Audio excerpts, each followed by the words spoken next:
అద్దేపల్లి జనార్దన్ రావును అడ్డు పెట్టుకుని నకిలీ మద్యం తయారు చేయించింది వైసీపీ నేత జోగి రమేష్ అని సిట్ తేల్చింది. జోగి ఆదేశాలతోనే దందా మొదలుపెట్టినట్లు 7 రోజుల కస్టడీ విచారణలో జనార్దన్ రావు స్పష్టం చేశారు. వైసీపీ హయాంలో జరిగిన మద్యం కుంభకోణం నుంచి ప్రజల దృష్టి మరల్చేందుకు కూటమి ప్రభుత్వంపై దుష్ప్రచారం చేసేందుకే ఈ కుట్ర పన్నారని ఎక్సైజ్ సిట్ అధికారుల దర్యాప్తులో బయటపడింది. సంచలనం సృష్టించిన నకిలీ మద్యం తయారీ కేంద్రాలు ఏర్పాటు చేయించింది వైసీపీ నేత జోగినేని రమేషేనని ఎక్సైజ్ సిట్ అధికారుల దర్యాప్తులో వెల్లడైంది. రమేష్ అండదండలతోనే ఈ కేసుల్లో ప్రధాన నిందితుడైన అద్దేపల్లి జనార్దన్ రావు నకిలీ మద్యం దందా మొదలుపెట్టినట్లు తేలింది.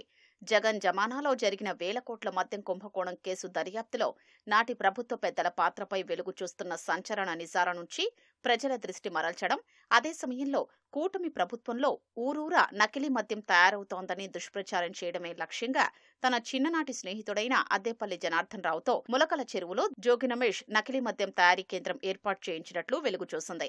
జనార్దన్ రావు, ఆయన సోదరుడు జగన్మోహన్ రావులను వారం రోజుల పాటు కస్టడీకి తీసుకుని విచారించిన ఎక్సైజ్ అధికారులు వారి నుంచి కీలక సమాచారం రాబట్టారు. వారిచ్చిన వాంగ్మూలాలు, సాంకేతిక ఆధారాలతో సరిచూసుకున్న తర్వాతే జోగి రమేష్, ఆయన సోదరుడు జోగి రాము పాత్రలపై నిర్ధారణకొచ్చి అరెస్టు చేశారు. జోగి రమేష్, ఆయన సోదరుడు రాము ఈ ఏడాది ఏప్రిల్లో వాళ్ల ఇంటికి పిలిచారని, వైసీపీకి రాజకీయంగా మైలేజీ రావాలంటే టీడీపీపై బురద జల్లాలని, కూటమి ప్రభుత్వంపై దుష్ప్రచారం చెయ్యాలని చెప్పినట్లు జనార్దన్ రావు తెలిపారు. వైసీపీ హయాంలో నకిలీ మద్యం తయారు చేసినట్లే మళ్లీ మొదలుపెట్టాలని, తమ్మళ్లపల్లి నియోజకవర్గ పరిధిలో ఈ నకిలీ మద్యం తయారీ చేపట్టాలని ఆదేశించినట్లు చెప్పారు. ఎందుకని ప్రశ్నిస్తే తమ్మళ్లపల్లి నియోజకవర్గ టీడీపీ ఇన్ఛార్జ్ జయచంద్రారెడ్డి తన క్లాస్మేట్ కావడంతో పాటు ఆ నియోజకవర్గం ఉమ్మడి చిత్తూరు జిల్లాలో ఉందని, ముఖ్యమంత్రి చంద్రబాబుపై దుష్ప్రచారం చేయాలంటే అక్కడే నకిలీ మద్యం తయారు చేయాలని చెప్పినట్లు జనార్దన్ రావు వాంగ్మూలమిచ్చారు.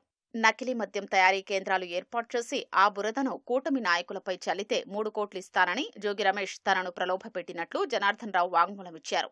అయితే ఈ 3 కోట్ల రూపాయలు ఎక్కడి నుంచి సమకూర్చాలనుకున్నారు, దాని వెనుక ఎవరున్నారనే దానిపై ఎక్సైజ్ సిట్ అధికారులు దర్యాప్తు చేస్తున్నారు. ములకల చెరువులో దాడి జరక్కముందే అద్దేపల్లి జనార్దన్ రావును ఆఫ్రికాకు పంపడం, ఇబ్రాహీంపట్నంలో జనార్దన్ రావు బార్ ఎదురుగా ఉన్న గోదాంలో రాత్రికి రాత్రి నకిలీ మద్యం తయారీ జరుగుతున్నట్లు క్యాన్లు, సరకు పెట్టడం అన్నీ జోగి రమేష్ కనుసన్నల్లోనే నడిచాయని ఎక్సైజ్ సిట్ అధికారులు గుర్తించారు. ముందస్తు కుట్రలో భాగంగానే నకిలీ మద్యం తాగి అనేక మంది చనిపోయారంటూ సాక్షి పత్రిక, ఛానెల్లో ప్రచారం చేయించినట్లు వెల్లడైంది. జోగి రమేష్, జనార్దన్ రావు మధ్య వాట్సాప్లో చాటింగ్కు సంబంధించిన స్క్రీన్ షాట్లతో పాటు వారిద్దరి మధ్య అనుబంధానికి సంబంధించి పూర్తి ఆధారాల్ని సిట్ సేకరించింది.